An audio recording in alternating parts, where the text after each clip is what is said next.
예수님의 그 희생물을 증거한 놀라운 성경 기절이 이 히브리서 특별히 7장부터 해서 10장까지 적나라하게 잘 표현을 하고 있습니다.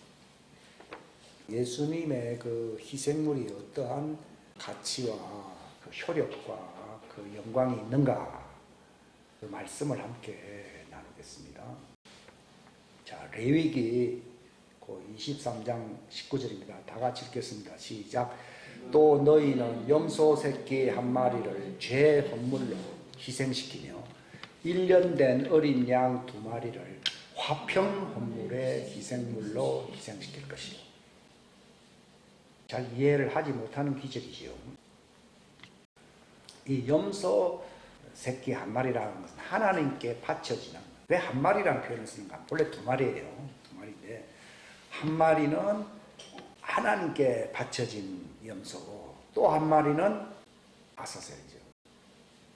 원래 사람들이 아사셀을 여러 가지로 해석합니다. 근데 아사셀은 마귀의 별명입니다. 좋은 의미가 아니에요. 그러니까 대속죄일 날 바쳐지는 2 염소가 있어요. 한 염소는 어디에다 바쳐져요? 하나님께 바쳐지고. 이게 바로 대속죄일 하나님의 선물입니다. 새 예루살렘 성에 들어갈 구원받는 자들을 얘기하는 것이고, 그 14만 4천을 대표하는 것이고, 또 한 마리는 아자젤 이게 보내시거든요. 그건 사단에게 넘겨집니다. 그래서 이제 버림받은 종들을 얘기하는 것입니다. 그들의 이름은 생명책 기록되어 있는데 선택을 잘못해가지고 버림을 받느냐 아니면 하나님께 바쳐지느냐, 이것은 피할 수가 없는 거예요. 근데 이 염소 새끼, 돌아온 하나님께 바쳐진 염소 새끼는 염소라고 부르지 않고 뭐라고 부릅니까? 다른 양이라 해야 돼요. 내 양과 다른 양이 있다고 얘기해요. 이것도 2가지입니다. 내 양은 신부를 얘기하는 것이고, 다른 양은 아사살에게 가지 않고 회개함으로 하나님께 바쳐짐으로써 대속죄일 새 예루살렘 성에 들어가는, 하나님이 휘파람 부르고 즐거워하는 대상인 하나님의 것, 하나님의 소유가 되는 염소를 다른 양, 왜냐하면 양처럼 말 들어서 안 들었어요. 들었다.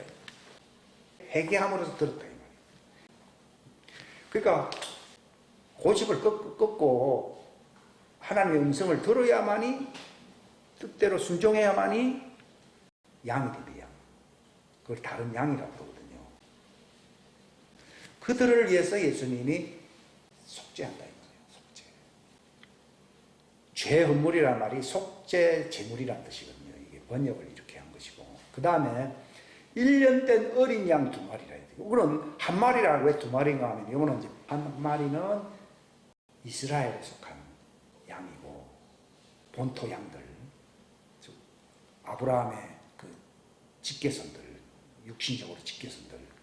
그 다음에는 이방인으로서 하나님의 아들 된 자들이 많거든요. 바로 뭐 한국도 그렇고 마찬가지죠. 그래서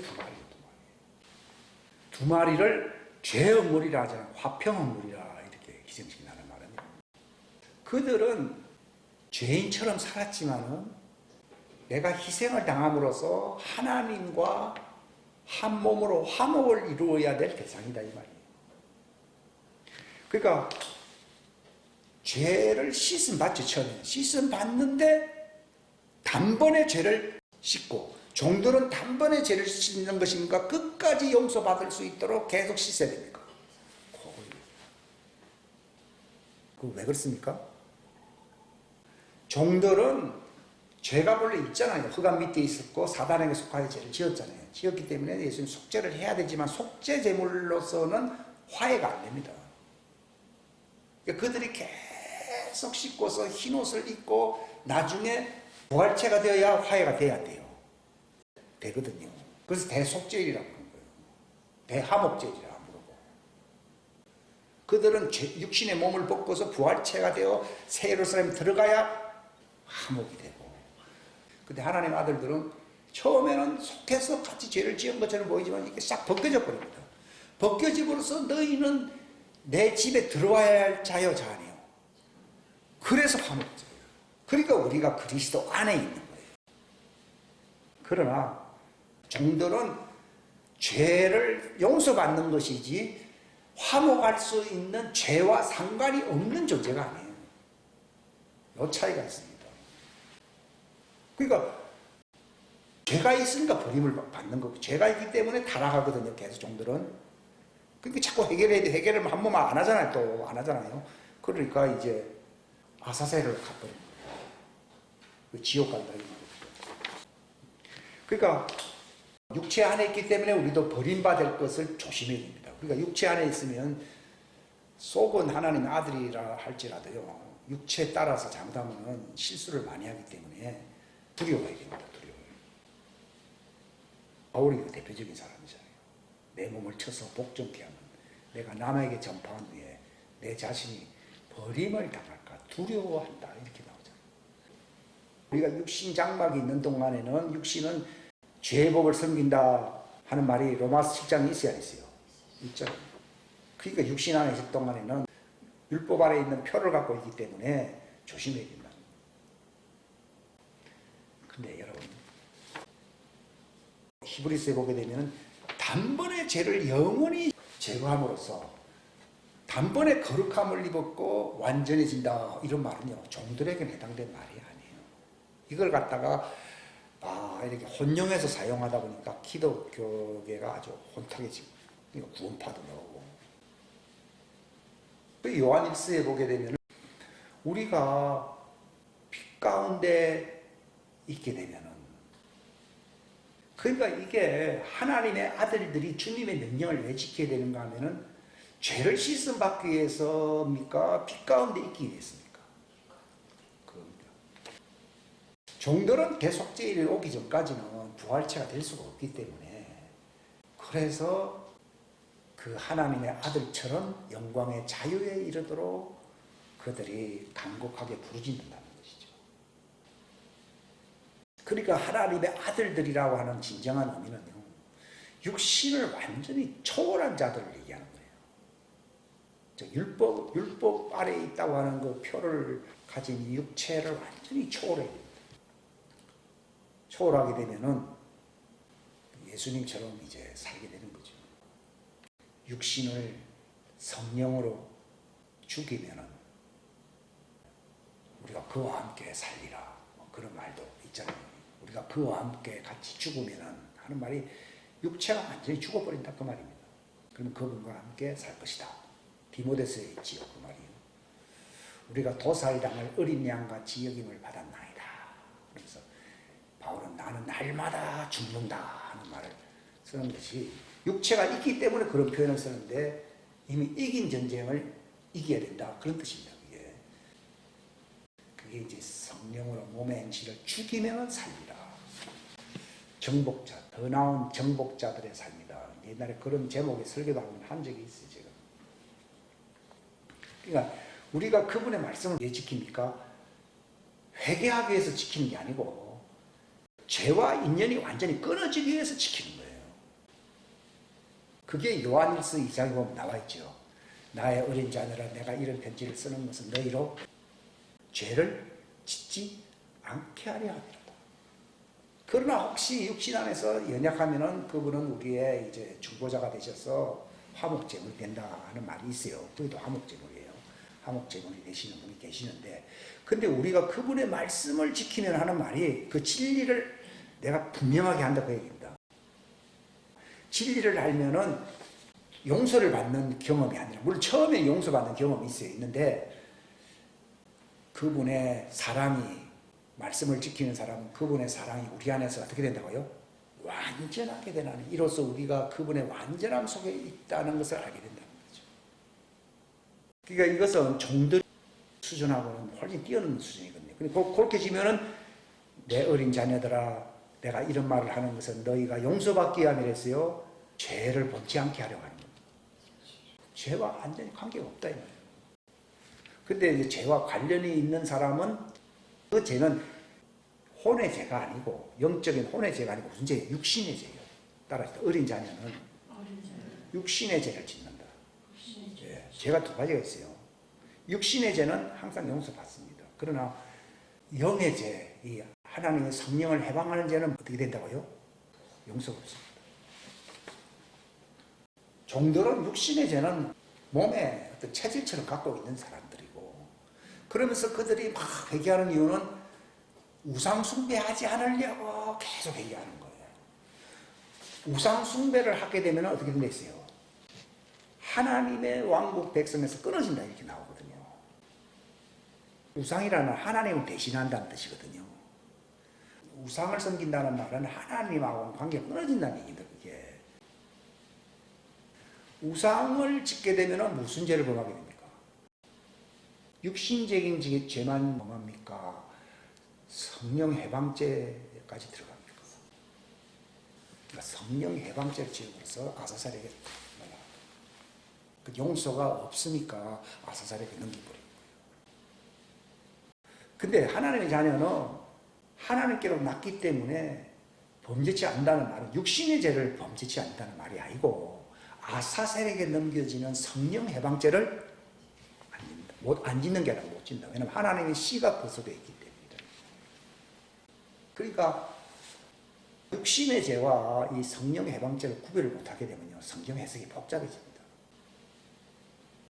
성령 해방죄를 짓지 않는 것은 그거는 당연한 건데, 육신의 죄를 짓게 되면 하나님의 사역을 못하게 되고 자격을 잃어버리게 되거든요. 그렇기 때문에 너희로 죄를 짓지 않게 한다는 그 죄는 무슨 죄라고요?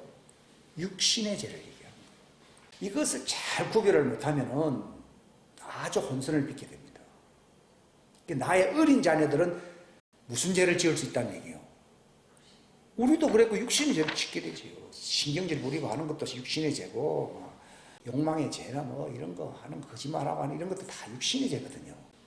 그러니까 사람의 모든 죄는 다 사함을 얻을 수 있을 때 성령님을 해방하는 죄는 용서가 없다 이렇게 나오잖아요. 그런데 종들에게 우상숭배를 하지 말라고 하나님이 그 십계명에다가 막 다 처음부터 틀이 박아놨잖아요. 그거 왜 그렇습니까? 그들은 우상숭배 체질이거든요. 그렇기 때문에 계속 회개되고, 회개하면은 무슨 죄를 짓지 않게 된다고요? 성령 해방죄를 짓지 않게. 근데 우상숭배죄를 방치해놓고 이렇게 사울을 보게 되면은 처음에는 하나님의 신이 임해 가지고서 이스라엘을 구원하려고 하는 마음을 주었다고 돼 있어요. 그러다가 이제 마음이 싹 돌아가가지고 하나님 명령을 거역하기 시작하잖아요. 그 거역하는 것은 무슨 죄라 했어요? 우상숭배죄. 왜냐하면 우상이 있으면은 하나님의 명령을 지켜야 안 지켜요? 안 지키죠. 그럼 누구 말을 지켜요? 우상 배우는 마귀거든요. 결국은 마귀 따라간다 그 말이에요. 마귀가 처음부터 야 나 마귀다 해서 따라오라 하면 아무도 안 따라가죠. 근데 우상이라고 하는, 욕망의 우상이라는 걸 딱 세워놓고서는 마귀가 이끌어야 이끌어요. 사탕 발림으로 딱 이끄니까 거역을 하고 있는. 그래서 거역하는 것은 우상숭배다 하면서 이제 마지막으로 이제 기회를 한 번 더 줬는데도 아말렉 족속을 다 죽이질 아니하고, 또 뭐 좋은 것은 다 남겨놓고 제사 드린다면서 거짓말 했어요, 안 했어요? 했잖아요. 그러니까 끝났다. 즉 누구에게 넘긴다는 얘기예요? 아사셀에게 넘긴다는 거예요. 그러니까 이 사울의 생애가 왜 마지막에 그렇게 되느냐? 그 하나님의 왕국에 그 재판정이 있어요, 안 있어요? 거기서 마귀가 참소해, 참소 안 해요? 하나님 법정에서 이거 마귀가 송사하거든요. 내 거요, 내 거. 내 말 잘 들었어요, 하나님. 왜 자꾸 기회를 줘요? 내 거요, 내 거. 지금 마귀는 흙을 먹으려고 돌아다니 안 돌아다녀요. 흙에서 종이 나왔잖아요. 그러니까 아이고 내 말 들었어요, 내 말 잘 들어요. 그게 우상숭배예요. 하나님은 또 기회를 주잖아요. 안 되잖아요. 그 하나님이 법정에서 아사살에게 딱 넘겨준다 그 말이에요. 이게. 그러니까 이제 하나님이 원해서가 아니라 하나님 왕국 법에 의해서 넘기지 않는 거죠. 법에 의해서 넘겨지는 거예요. 이게. 재판정은 마음은 꿀떡같지만도 자기 자식이라 하더라도 니는 죄를 지었기 때문에 니는 형을 받아야겠다 그러잖아요. 다 그 심정이 하나님. 넘길 때 아버지가 마음 기분이 좋겠어요? 안 좋죠. 그러나 그들은 피조물이기 때문에 허가 밑에 있던 그 종들이기 때문에 마귀가 중간에 검사로서 막 큰 소리 치면요 결국은 하나님도 다 넘겨줘야 돼요. 근데 그 종들에게 있어서의 변호사는 누굽니까? 천사예요, 천사. 율법도 성령의 법이라 했어요. 천사가 전해준 법이라 했어요. 천사가 전해준 법. 천사는 너를 보호해 인도하려고 그러는데 천사가 전해준 율법을 너희가 지키지 않았다고 했어요. 그래서 결국은 아사셀에 넘겨집니다. 근데 우상숭배 있잖아요. 금송아지. 그게 이제 모세가 차라리 내 이름을 생명책에서 지어달라 그러니까요. 하나님이 의로운 자들이 내가 지어주지 않는다 그랬죠. 거기서 범죄한 자는 그 생명책에서 지어진다 할 때 그 지어진다는 말이 그게 무슨 말입니까? 아사셀에게 하나님도 이름 파가지고 아사셀에게 넘긴다는 거예요. 무서운 거죠. 이게 지금 자기 집안 식구들 가운데서 본래는 이름이 거기 있었는데 이제 그 우상숭배 때문에 이름 파가지고 아사셀 넘어갈 사람들 많습니다. 이미 넘어간 사람도 있고요. 그 넘어간 사람을 위해서는 기도하라 해서 하지 말라 했어요. 하지 말라 했어요. 하면은 내 사역이 막혀버려요. 사무엘도 막 사울을 위해서 기도하라 해서 기도하지 말라 했어요. 그 이름이 아사셀에게 넘겨지고 난 뒤에는 하지 말라 그랬어요. 근데 인간정으로 자꾸 기도를 하려고 합니다. 두 번째 또 하니까요. 그러면 너 직분 뺏어버린다. 그런 뜻이 있어요. 이게 정으로 움직이는 게 아니에요. 법정에서는요, 인간정이 통해 안 통해요? 안 통해요. 그러니까 용서받을 수 있을 때 정이 통하는 것이지, 용서가 끝났을 때는 이름이 이제 파가지고 아사살에게 넘겨지잖아요. 하나님도 포기했어요. 그러니까 기도도 하지 말랬어요. 심지어는 만지지도 말라는 말이죠. 그 죄가 넘겨왔다고. 그 옷도 만지지도 말라 그랬다고. 그 두렵다는 뭐 나오잖아요. 그 유다서에도 그런 말도 있잖아요. 그러니까 우리가 전도를 하는데 아사살에게 넘겨진 사람은 전도 잘하거든요. 근데 그 교회가 문제가 많이 생겨 안 생겨요? 마귀의 아지트가 생겨요. 내 거라고 하는데 그게. 그러니까 전도도 아무렇게 할 수 있는 게 아니에요. 진짜. 그러니까 굉장히 높은 수준에 올라가야 돼요. 법정에서 딱 써가지고 예수님처럼 딱 하고 저 사람 버림받았구나. 그게 예수님은 아직 넘겨지지 않은 사람 불쌍히겠잖아요. 병도 고쳐주고 너 죄사함을 받았느니라 하면서 예수님도 성령 받으라고 우리보하면서 네 죄를 사하든지 사해질 것이다 이런 말을 하잖아요. 그러나 넘겨진 자는 이미 끝났는데 경상도말로 가리 늦게 안 되는 게 안 된다니까. 우리는 그런 죄를 범하고 있어요. 우리가 기도를 잘 해봐야 돼요. 그 이름이 생명책에서 지어진 자입니까? 이걸 잘 기도해야 돼요. 그 이름이 아직도 내게 있다 하는 사람은 계속 기도를 해야 돼요. 근데 넘겨진 자는요 하면 안 돼요. 만지지도 말라 했어요. 근데 제가 말씀드리는 것은 우리가 말씀을 지킨다, 하나님의 아들들이 말씀을 지킨다고 하는 것은 육신의 죄와 완전히 떠나기 위해서 지키는 거예요. 왜냐하면 이것은 우리가 인생이 고달파지게 되고 우리의 사명을 감당을 못하게 돼요. 그렇기 때문에 육신의 것을 다 떨쳐버리고 하는 말이 그런 뜻이고 성령으로 몸의 육신의 행위를 죽여야 된다는 말이 그런 뜻이에요. 빛 가운데 있어야 정상이거든요. 근데 육신의 죄 때문에 어두움으로 이게 희미해지는 거예요. 이게 너희 빛이 어두워진다 이런 말을 쓰고 있습니다. 그 육신의 죄 때문입니다. 근데 종들은 아무리 육신의 죄를 안 진다고 쭉 해도 그들은 우상숭배의 사단하에 있잖아요. 그러니까 그 일곱 귀신이 얼마든지 역사할 수 있는 그런 환경 속에 있거든요. 그러니까 어둠 속에 있어요. 그러니까 하나님의 왕국의 신비를 알지 못한다고 나와요. 그러니까 계속 씻어야 되고 영광의 자유에 이르러야 된다는 말은 어둠에서 이제 빛으로 나와야 돼. 언제 빛으로 나옵니까? 대속죄죠. 그러니까 계속 얘기하는 거예요. 그러니까 종들은 해결을 한다. 왜? 우상숭배 죄에 빠지게 되거든요. 우상숭배 죄를 자꾸 회개한다고 말입니다. 무슨 죄를 회개한다고요? 우상숭배 죄를 회개. 근데 종들은 보통 무슨 죄를 회개한답니까?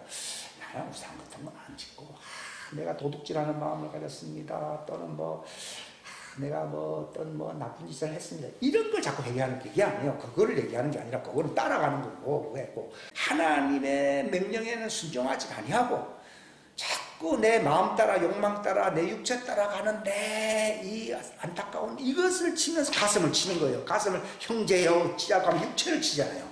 그래서 우상숭배 죄에서 용서받게 되면은 대속죄일날 그리스도가 오실 때에 너희 죄가 어떻게 된다고요? 끊어져 버린다. 내가 지금 이런 말을 한다는 게 참 기쁨이 있는데요. 이 성경 해석이 적당하게 되어 있거든요. 정확하게 하시죠. 근데 하나님의 아들들이 처음에는 회개하죠. 몰랐어요. 그러나 그분의 피는 완전히 우리의 혼을 정체성을 빛으로 드러내는 영원한 제사요 제사예요. 영원한 제물이 되고 단번에 깨끗하게 되고 단번에 거룩함을 잃게 되고 단번에 완전해진다고 나와 있는 거예요. 그걸 구별해야 됩니다. 이것을 종들에게 적용하면 안 됩니다. 그럼 그걸 못 봤습니다. 그렇게 잘못 적용하면요. 근데 벗어났는데 왜 무슨 문제가 있느냐? 육신의 죄가 있지 않았어요.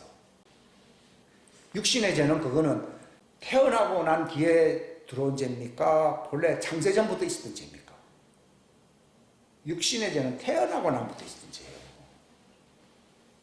그러니까 거룩함을 입고 완전하게 되고 했지만도 우리가 빛 가운데 있으면은 아무것도 문제될 게 없다 이렇게 말을 하지 않냐고 요한일서 여기 보게 되면은 우리가 말씀을 지키는 이유는 빛 가운데 우리는 본래 아버지 집이라고 하는 빛 가운데서 살아야 돼요, 안 살아야 돼요. 살기 위해서 그분의 진리를 붙든다는 거예요. 근데 오늘날 진리를 모르는 사람은 빛 가운데 아버지 집 안으로 들어올 수가 없습니다. 그 마치 종하고 똑같습니다.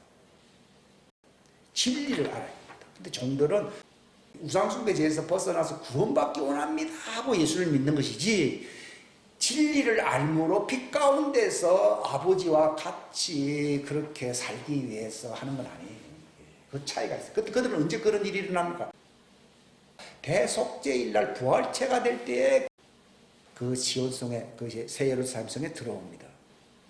그들이 그의 마지막 소망입니다. 그게 화목이 되는 거예요. 화목.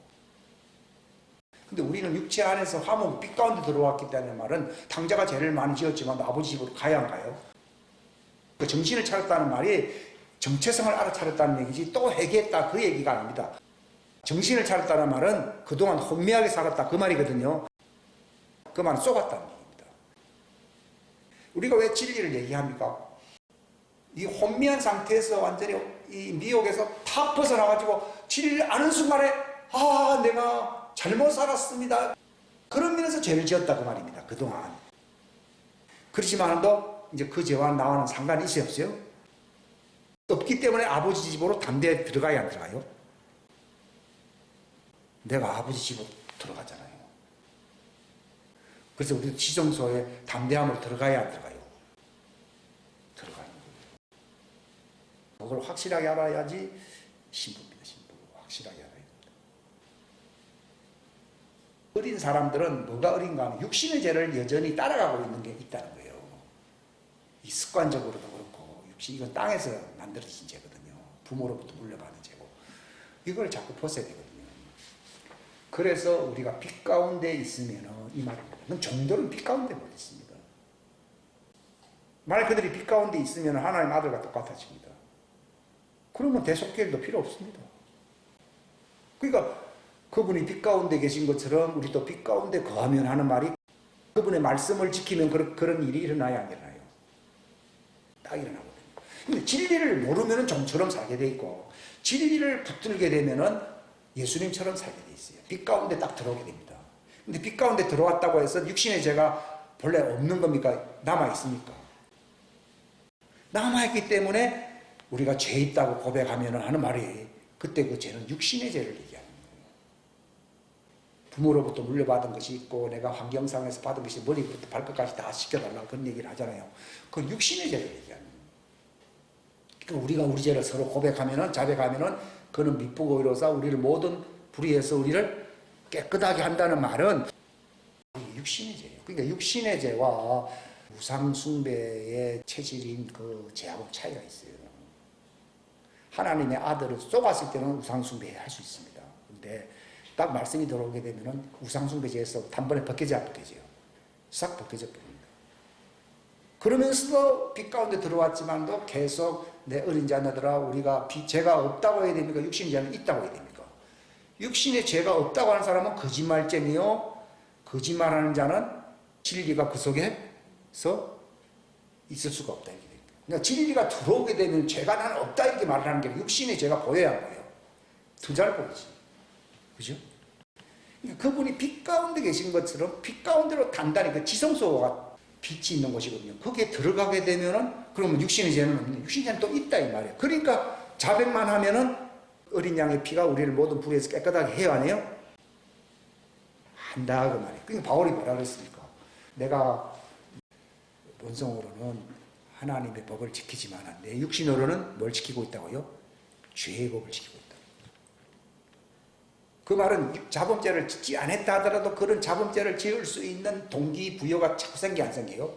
생긴다. 그 뭐예요? 신경계통은 살아있다 이 말이에요. 그러니까 신경계통은 언제 죽어요? 부활 때 완전히 죽는데 그런 육신에 있을 동안에 신경계통마저 죽게 돼 안 죽게 돼요? 죽게 된다. 그 뜻입니다. 이게. 그러니까 빛 가운데서 살면은 다 끝난 게 아니라 내가 육신의 죄를 바라보게 되거든요. 그것을 이제 죽인다. 그럴 때 이제 신부가 되는 완전함으로 가는 거죠. 육신의 죄가 이제 완전히 끝나버리는 거죠. 그래서 너희 영과 혼과 몸이 주 예수 강림하실 때까지 완전하게 보호되기를 바란다 하는 말이 그렇듯이. 그러니까 히브리서 그분이 영원한 제사를 하나님께 드렸는데 그 희생의 효력이 영원해요. 영원하기 때문에 우리가 부활했어도 그 어린 양의 피의 노래를 불러야 불러요. 여기 있는 동안만까지가 아니고요.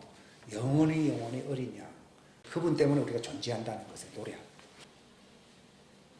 그러니까 이제 남은 과정, 육신의 죄는 이건 신경계통은 남아있어요. 이걸 갖다 마비시켜야 되는 거예요. 근데 성령님에서 마비가 되는 것이 신경계통이 없어진 건 아니에요. 그렇기 때문에 조심해야 된다는 거죠. 근데 이것은 어디까지 육신의 죄이기 때문에 너무 자기를 정죄하지는 말아야 돼요. 근데 저는 옛날에 굉장히 그때 정죄를 많이 했거든요. 율법 아래에 있는 체질은 다 그렇게 정죄를 하기가 쉬운데 진리를 알게 되면요. 자유하게 됩니다. 혼의 자유가 옵니다. 자유가 있을 때에 원수를 제압할 수가 있습니까? 자유가 없이 힘들게 살 때 원수를 제압할 수 있습니까? 자유가 있어요. 근데 사람들은 자유도 없는데 내 죄 하면서 이게 안 됩니다. 이게 혼의 무한한 자 이거는 육체는 혹시 버림받는다 하더라도 주 예수의 날에 육체는 사단에게 혹시 내어준다 하더라도 그 혼 구원받는다고 나와 있잖아요. 그런 것처럼 이게 하나님의 자유의 특권이 그렇다고 해서 남용하는 건 아니고 그 내 육체가 넘겨지게 되면 안 되니까 육체를 그냥 자유 가운데서 포승줄을 내버려요. 근데 내가 혼이 억압을 받고 있으면 그게 안 돼요. 근데 진리가 오면은 네가 혼이 자유가 옵니다. 육체가 마저 자유가 오면 좋은데 진리를 알지니 육체가 자유가 온다 이게 아니고 우리 정체성의 회복됨으로 자유가 와야 하나요? 오기 때문에 죄를 묶을 수가 있고 마귀를 묶을 수가 있고 그들을 지배할 수 있다는 겁니다. 그러니까 우리가 이 육신의 죄를 자꾸 이제 말씀을 붙들므로써 빛 가운데 있을 때의 죄를 사함받아야 안 받아요. 빛 가운데서 그래서 죄를 사함받는다. 육신의 죄가 사함받는단 말이에요. 그걸 구별 못하니까 이게 참 이해가 안 갔거든요. 근데 이게 다 풀렸어요. 이게 이번 대속죄기를 틈을 내주는 것이 육신의 죄거든요. 내가 그리스도의 신보의 장성한 분량에 이르지 못하거든. 그러니까 그걸 딱 제압을 해야 돼요. 제압을 하게 되면 어떻게 되냐? 빛이 너에게 비칠 때처럼 너희 안에서 광선의 빛이 빛나야 안 빛나요? 빛난다. 근데 내 눈이 어두우면 이걸 모르고 이걸 눈이 어두우면은 빛이 무엇으로 바뀐다고요? 어둡게 된다 이 나와요. 빛이 약해진다 이 말입니다. 그러나 눈이 밝은 사람은 이제 이런 걸 가르치고 이런 걸 자기를 지키는 사람은 눈이 밝아야 밝아요. 눈이 밝아지면은 등불의 광선이 너를 처음 햇빛과 같이 비칠 때처럼 너희 안에서 되돌려져 가지고 빛이 빛나야 안 빛나요? 빛나는 거예요. 그러다 있는 마귀가 왔다가 그냥 쫓을 필요가 없어요. 쫓을 필요가 없어야지 종들 안에 있는 마귀를 쫓아내야 안 쫓아내요. 나 안에도 마귀가 왔다 갔다 하고 있는데 종들 보고 귀신아 나가래요. 그게 됩니까? 안 되거든요. 그러니까 막 그 쫓아내는 사람은 어느 수준에 와 있어야 되는 거예요. 보기만 하면 태평양 바다에 빠져버리는 거예요. 그래야지 종들에게 있는 그 일곱 귀신들 있잖아요. 바다에 빠지라 그렇게 할 수 있죠. 예? 뽕나무더러 바다에 신기오라 이렇게 할 수 있어요. 그게 신기합니다. 이 진리를 아는 게 대단히 중요합니다. 그래서 제가 이 대속죄일날 알게 된 깨닫게 해주신 말씀이 요한일서 이 말씀이에요.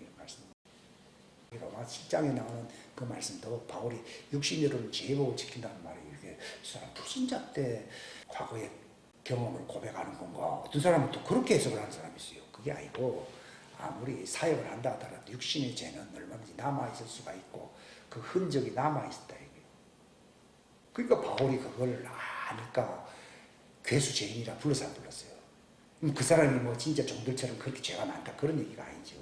근데 이거를 자기를 확 깨뜨려 보니까 어라 나는 괴로운 사람이라다 이랬고 내가 육신으로는 죄의 법을 섬긴다 이걸 주님이 알게 해주신 거예요. 그 다음에 나는 죄인 중에 괴수죄인이라는 말이 그 육신의 죄의 흔적이 자기에게 두드러지게 남아있다고 하는 것을 로마서 7장을 통해서 디모데서를 통해서 또 요한일서는 우리가 빛 가운데 있으면 육신의 죄를 씻어야 된다. 육신의 죄는 화목이 안 됩니다. 육신의 죄는 절대로 화목이 안 됩니다. 육신의 죄는 속죄죄로 씻어야 되고 우리가 말씀을 지킴으로 빛 가운데서 우리의 혼은 하나님과 화목해야 돼요. 화목 안 해야 돼요. 화목해야 된다 하는 것을 제가 깨닫고 기도하겠습니다. 하나님 아버지 감사합니다. 바울이 깨달았던 이 대속죄일의 진리가 정말 로마서 7장과 또 디모데서와 또 요한일서에 요한이 빛 가운데서 육신의 죄를 사함받아야 된다고 하는 이 놀라운 말씀을 우리가 이 절기를 통해서 대속죄일을 통과한 우리로서 이것을 우리가 알 수 있도록 도와주시옵소서. 종들은 우상숭배죄에 빠지지 말라겠습니다. 우리도 어리게 되면 우상숭배죄의 죄의 모습에 참여하게 된다고 요한일서 5장에 말했습니다.